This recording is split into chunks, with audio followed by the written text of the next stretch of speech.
Welcome to the Rewilded Human podcast, where Dr. Lucille and Lynn will tackle your most difficult and intimate questions with candor, tough love, and a little dash of humor. In today's episode, so how many times are we carrying these scars that don't actually exist? So a lot of times the perception of other people, you're almost expecting these people not to love you and not to accept you because they love the previous wife so much. So you already going in with this shield up that's kind of protecting yourself because you know they're going to hate you. So I think trying to get rid of that and be yourself, like 100% Yes. yourself.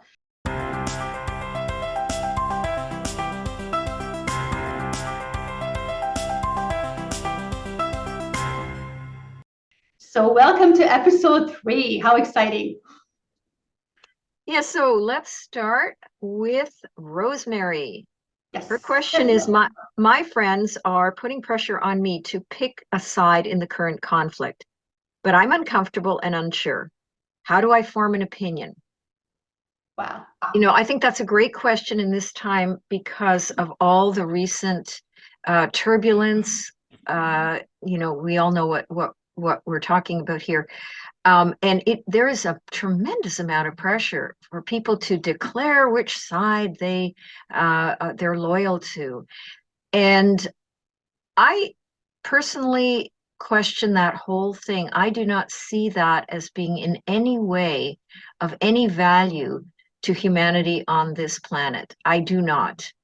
No. And I think that what it does is it just supports more conflict. People get very militant about their side and how, they get righteously entitled to keep forcing their opinion on other people and trying to weed out who's with me, who's not with me. Like there's a horrific war. There are so many horrific wars in this world. Why do we have to bring it all home and do it to one another on an interpersonal level? And I was talking to a friend of mine the other day, and we both, interestingly, had the same vision that this reminds us of, ancient Roman times when people would go to the Colosseum and they would back their favorite gladiator. And what they were watching was the most brutal, horrific slaughter of life. How can you, support that? It's horrendous. I have tremendous empathy for everybody who's suffering in any conflict in the world. But I'm here to support humanity. That's Humanity. Exactly. Not the politicians and not the powers that be and not the people at the top pulling the strings for whom human lives are just disposable. We're like cockroaches to them, so it doesn't matter. So, anytime we take sides, we're just playing into their hands, right? Because that's what they did with the past 3 years, with which we don't want to mention what it was.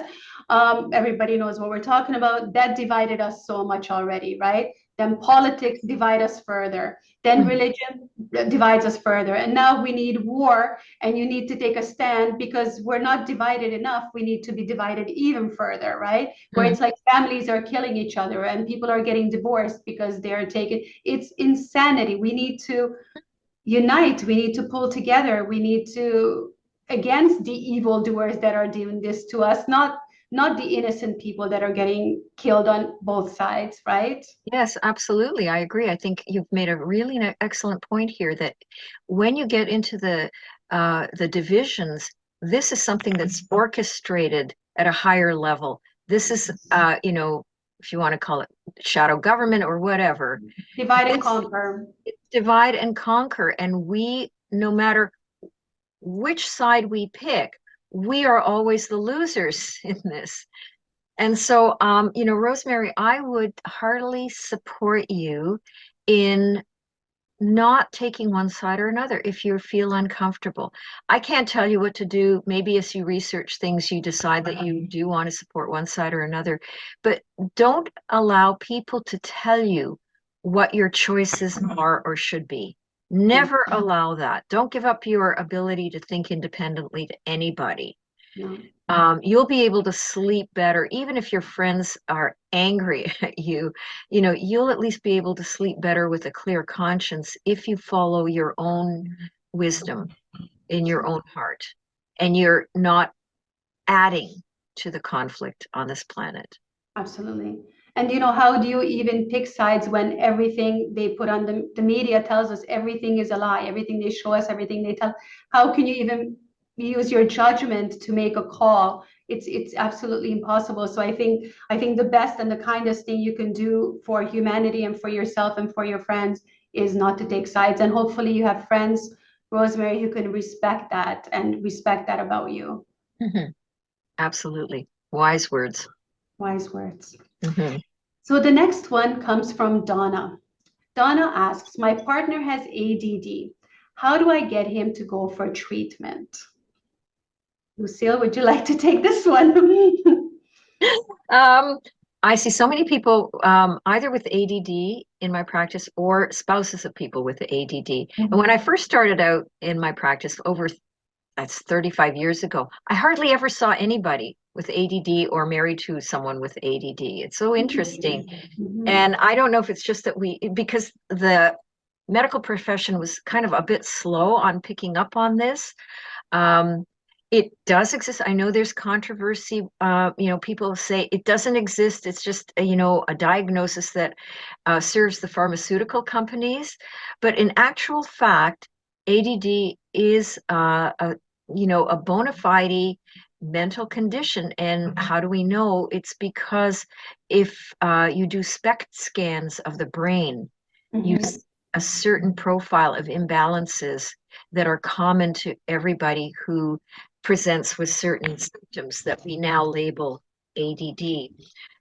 It's really extremely challenging condition to live with or to be living with somebody who has that condition, because your prefrontal cortex, the part of your brain that governs executive functioning, is AWOL most of the time. It's just not there.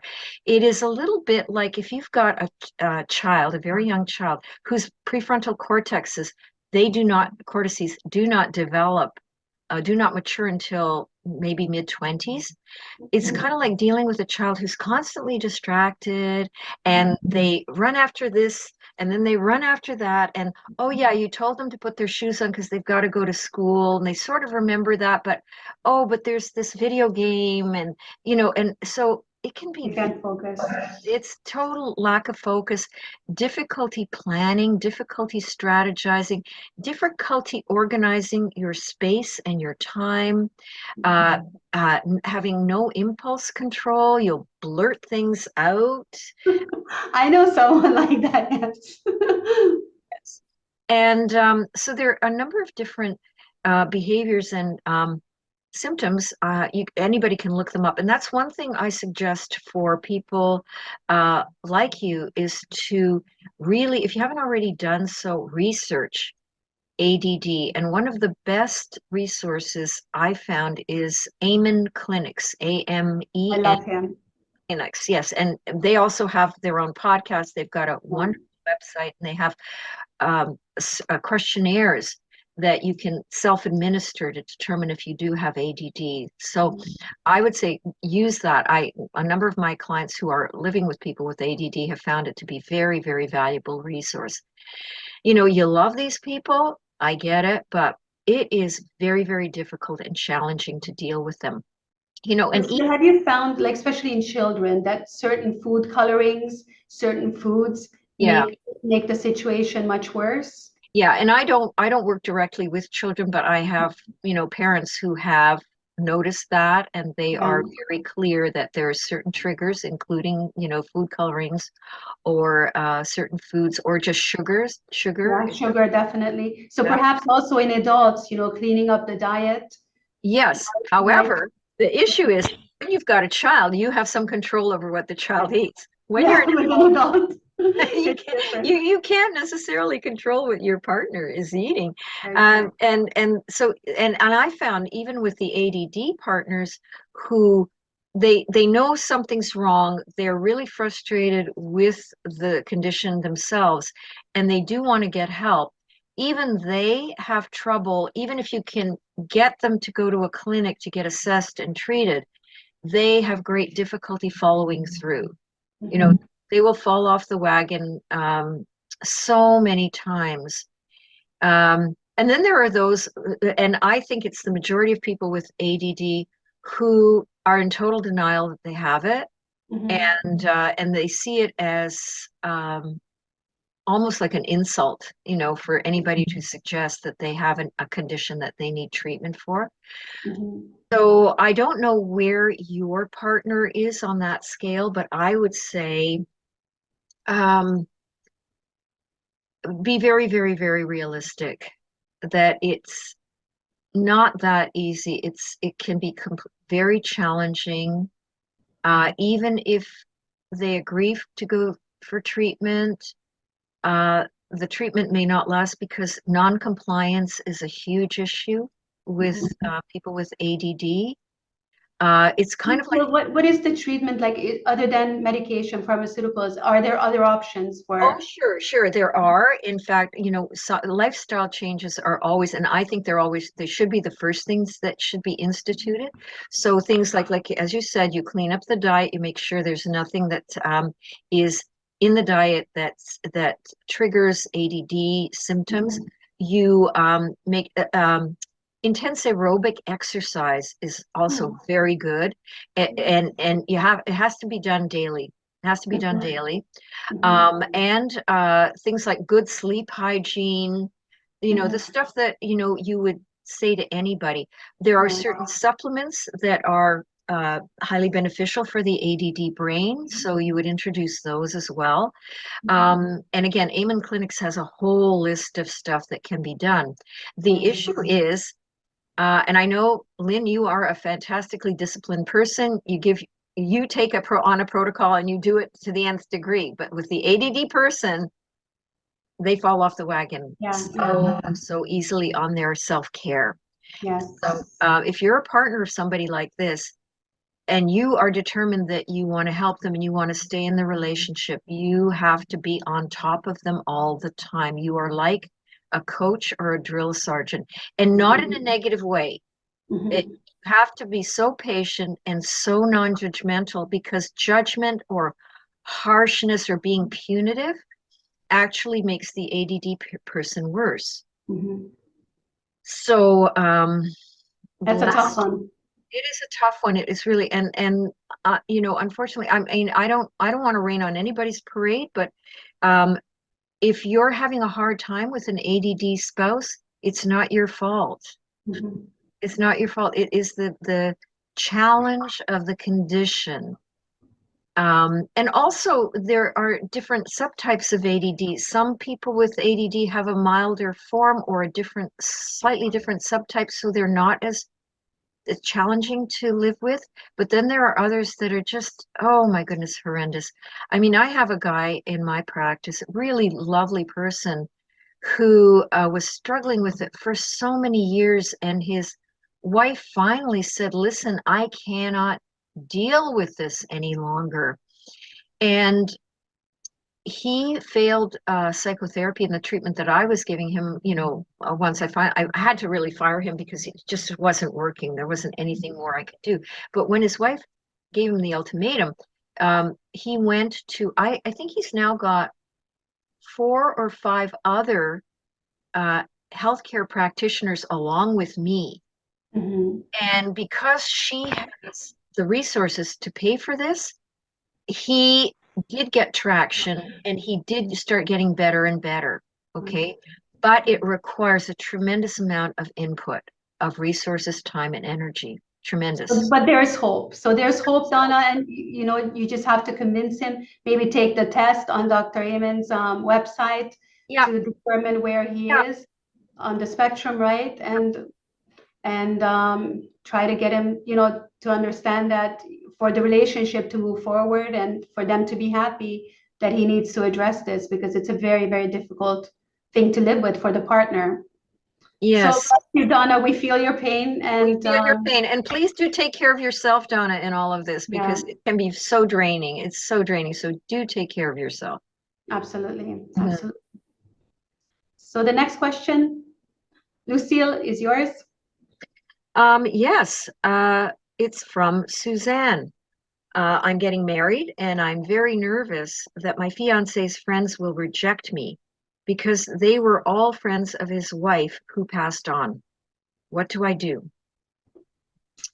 Um, you know, I think there's so many people in this position, far more than we realize, because there's so many breakups of marriages and then reconnections. You meet somebody else, you get married, and like the um, like the question of blended families, you have to blend with the other person's tribe. Mhm.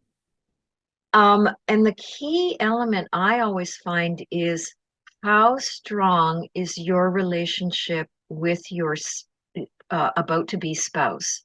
Mhm. If the two of you are very strongly committed and you are in a very highly trusting relationship, then nobody can get in between that. Mhm. Nobody. Yeah. Um, the other thing that I see is that people get very insecure because they have not dealt with their own unresolved self-esteem issues. You know, if they have had issues throughout their childhood of being put down, constantly rejected, bullied, whatever, you know, people will bring that into every new relationship. And so there it is again a need to really look at your background and ask yourself, is there something that I can do about my own insecurity Yes. so that it does not get in the way and I'm not constantly fearing rejection from other people?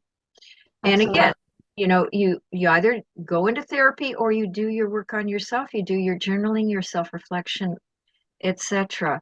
But you know, again, it's the strength of your relationship with your about to be spouse and um, your own self-esteem that are Yes. two key issues in this. So, what would you have to say about? Just a story popped into my mind. It's something that I shared on Instagram a few weeks ago. I don't know if you remember this, but they did this experiment. So these women were going in for job interviews, and before the job interview, they painted fake scars on their Oh, faces. I remember this post. Yeah, it was And then they said, oh, we're just going to touch up the scars before you go in for the job interview. But they actually removed the scars. But the women went in thinking that their face is all scarred. And they all came out and they're like, oh, I experienced so much discrimination and they treated me horribly and everything because they thought the scars were still on their faces, but they weren't.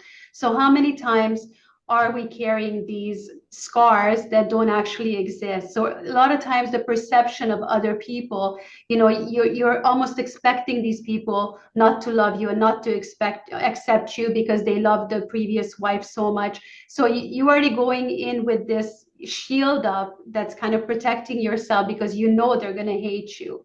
So I Mhm, think trying to get rid of that and mhm. be yourself, like 100% Yes, yourself, and yes. show these people how much you love your significant other, how Mhm, devoted you are to him or to her. And I think people can really pick up on that. And if they see that the person is happy and you bring good things into his life and you're a good person, a good balanced, grounded person, then they can't help but love you, mhm. right?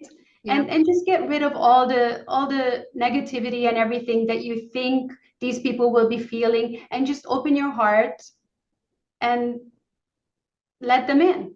Mhm. Exactly. That would be my 2 cents. So I just Yes. thought this story Excellent. could tie in nicely with this. Yes, yes. It's a great story. Yep. Hmm. So the next question we have from Linda. I'm always worried. Sorry, I'm always worried and anxious. It drives me nuts when people tell me to get grounded or raise my vibe. What does that even mean? That's a good question. Hmm. Thank you, Hmm. Linda. I do appreciate that because I can see, some people get so far into the whole new age and I'm so positive and my vibe and this and this. And a lot of times those people have issues as well, what I've seen. And it's so easy to tell someone, oh, just raise your vibration. And and of course it's a bit condescending, right? Because it doesn't actually just work like that. And especially if you have anxiety and maybe you're going through changes, maybe you're going through menopause that brings a lot of anxiety into your life, or if you're the type of person that worries a lot naturally, you can't just shut that down and turn it off, right? No matter how much you meditate or how much kumbaya or anything else that you do, it goes a lot deeper than that. Mm-hmm. What do you think, Lucille? I really agree. The one thing that is important is that people will very quickly and easily give glib advice, as you just said. Mm-hmm. Yeah, it's not that easy. It's just not that easy to raise your vibe or to get grounded. And because if you've been chronically anxious and you've never experienced that really, you have no idea what that is. Yeah. And so I would suggest that you realize that the people giving you this advice, they may be meaning well, but they have no idea what they're talking about. It's not like people don't have anxiety. Lots of people have anxiety, but they'll deal with it in very different ways. And then they think that, well, it worked for me, then it's going to work for you, And so for chronic anxiety, it is, again, important to remember that it's complicated. It can be complicated. And in order to deal effectively with something like a chronic condition like that, you have to be a little bit like a detective, and you have to research, you have to look into your own past. How did I get this way? What happened to me? When did it start, etc. And you look, of course, for solutions, but again, you have to be very, very patient. Yes. There are some big celebrities like, social media influencers, etc. Like, well, Mel Robbins is a great, She's fantastic. who has had chronic anxiety for so long, and she's constantly coming up with advice and strategies, but she's never making it like simple, like you do just this one thing and everything will be fine. So sometimes it may just start with learning some basic breathing techniques to just get yourself maybe a little bit notch down to a slightly more and more calm level. You may try meditation. You try anything really that does even a little bit to calm you down, and you celebrate every time you find a strategy that gets you there. But for chronic anxiety, you have to look at things like, again, lifestyle, like caffeine. Number one, for me. I used to have terrible anxiety, and it was caused by the 1 to 2 cups of coffee I was having. I was to the point I would wake up in the morning, have my coffee, and by the time I was putting on my makeup, my hands were shaking like this. Yes. And you don't realize what coffee and caffeine does to your body until you stop. And then you start having it again. And then you realize what it's actually doing to you. So I see a lot of people that are suffering with chronic anxiety, and caffeine is a huge trigger. And, when I tell people to stop drinking coffee, it's such a major drug that people will like, I would rather die than stop drinking coffee. And they mean it. If I have to stop drinking, I would rather die. So how crazy is that? When it can be such a huge, huge issue with people, especially with, if you're worried all the time and suffer from anxiety, stop drinking coffee. That's my number one tip. And number two, caffeine, you have to look at caffeine in every other beverage. Everything, of course, all the energy drinks, a lot of the medications, weight loss pills, even chocolate has caffeine in it. So if you eat a lot of chocolate, then definitely. So you really have to pay attention to those things. I would switch to decaf or herbal teas, even better. But that would go a long way to reducing anxiety. And my favorite herb is ashwagandha. For anxiety, for menopausal women as well. ashwagandha just, really helps to, and anytime we make any kind of recommendations for supplements or anything like that, please check with your healthcare provider. Absolutely, yes. That's really important because it could interact with some medication or something else that you're taking. But I know from my own personal experience, ashwagandha just really helps to balance and to keep you grounded, helps with sleep as well, and just kind of gets that, that constant worry and anxiety that you have going on in your head, just kind of calms everything down. So B vitamins can also be helpful, for the whole nervous system. But, but Linda wasn't really asking us how to overcome this, but what to. No, and that's correct. And I would just say, you know what, you will come to your own conclusions and find your own strategies, and stop feeling like, if you're feeling like you're somehow defective because you can't just do what your friends are telling you to do, I would say please take that pressure off yourself and just know that your experience is your experience, and you're the best person really to find your way to that place of calm. And it's not necessarily going to be easy, but you can get there for sure. Absolutely. No question. And it's not about, I think it's not about forcing to raise your vibration. I think when you're doing the right things and you nourish your body the right way, Yeah, and your vibration will rise. Your vibration rises naturally. I don't Yes. think it's something that should be forced. Like, here, do these steps so you can raise your vibration and you'll be on this, and when you do raise your vibration, you have to keep in mind that you're not going to be constantly on this high level. It's impossible to stay like that. Life is a roller coaster, and even throughout the day you have ups and downs and everything, and that's completely normal.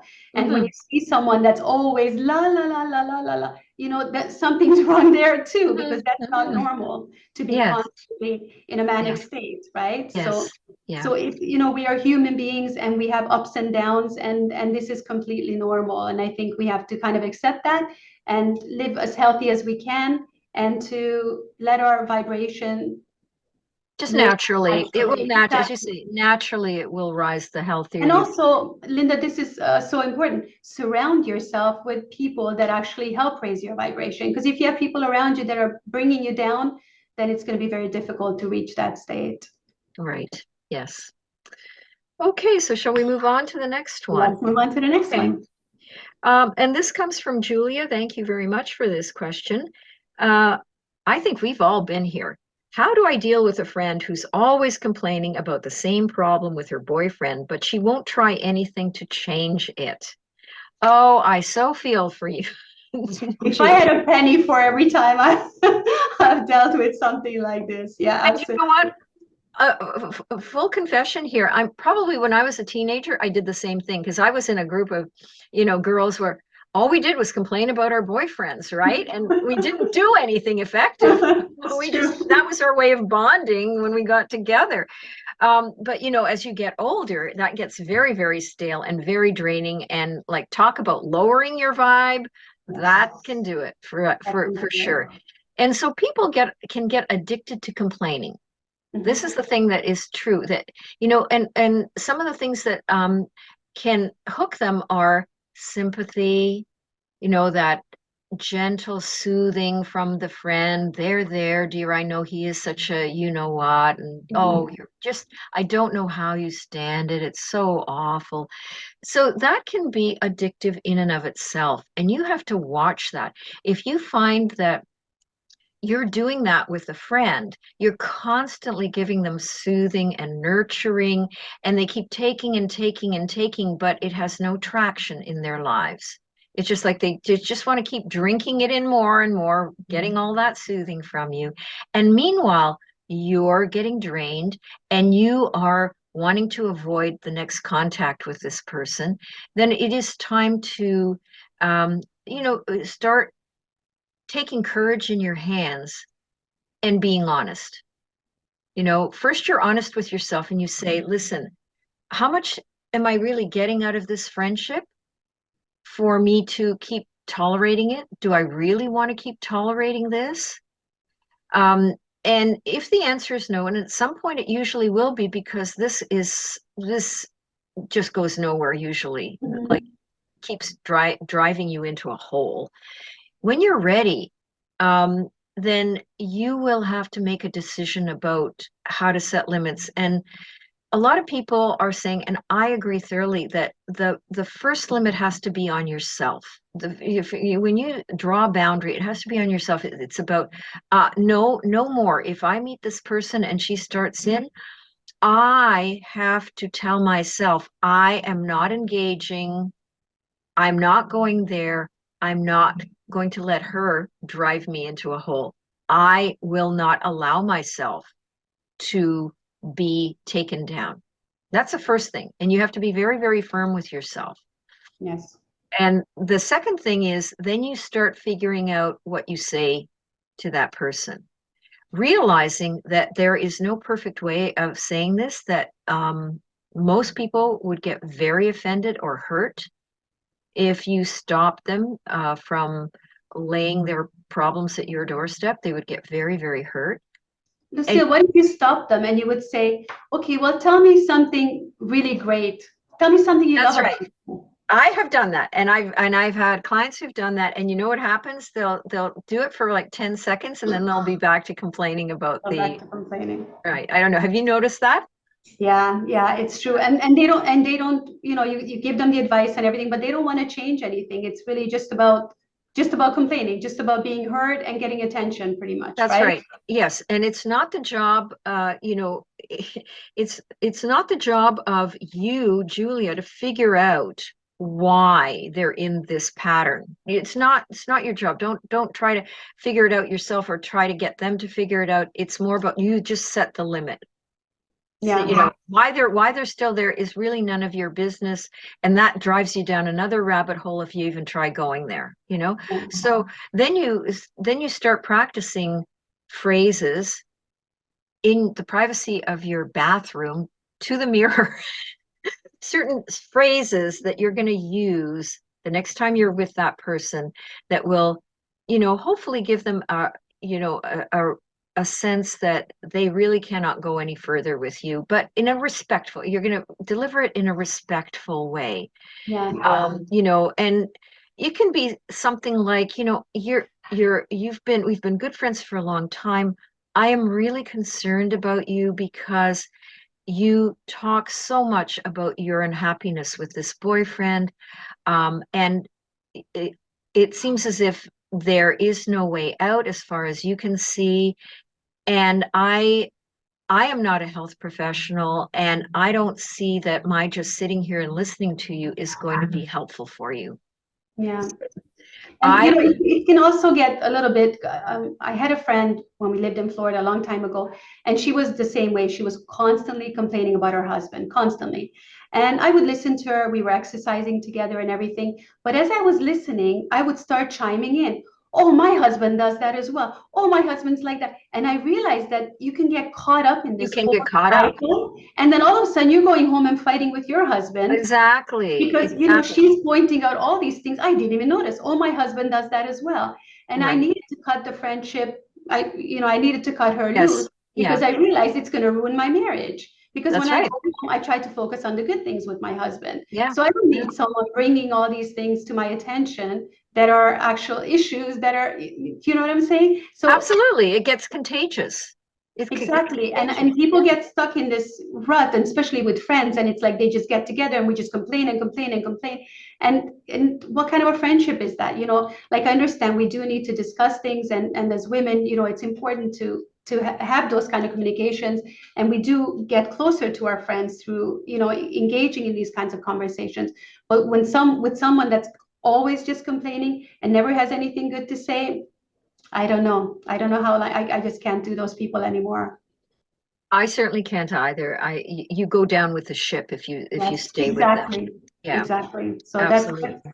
Yeah. So Julia, we wish you well with your friend, Yes. and hopefully you can snap her out of this, and make her realize that this is not the way to nurture your friendship, and it's probably really bad for her relationship as well because she's always just focusing on the negative, and they Yeah, need a complete change of their mindset. absolutely. I totally agree. Yeah. So that brings us to the end of episode 3. Thank you so much, Lucille, for all your insight. And thank you guys all for all the questions that you sent in.